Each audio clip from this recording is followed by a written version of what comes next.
ఆచార్య cinema కోసం ఇండియాలోనే అతిపెద్ద టెంపుల్ టౌన్ సెట్ 20 ఎకరాల విస్తీర్ణంలో వేయటం జరిగింది.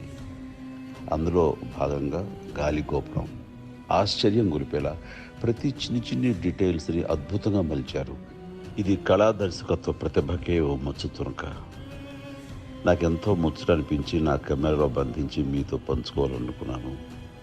నిజంగానే ఒక టెంపుల్ టౌన్లో ఉన్నావా అనేంతగా ఈ సెట్ని రూపొందించిన కళా దర్శకుడు సురేష్ని, ఈ టెంపుల్ టౌన్ని విజువలైజ్ చేసిన దర్శకుడు కొరటాల శివని, దీన్ని ఇంత అపూర్వంగా నిర్మించడానికి కావలసిన వనరులన్నీ ఇచ్చిన నిర్మాత నిరంజన్ రెడ్డి, రామ్ చరణ్లను నేను మనస్ఫూర్తిగా అభినందిస్తున్నాను. ప్రేక్షకులకు కూడా ఈ టెంపుల్ టౌన్ ఒక ఆనందానుభూతిని కలిగిస్తుందంటంలో ఎలాంటి సందేహం లేదు. Entire team all the very best and good luck.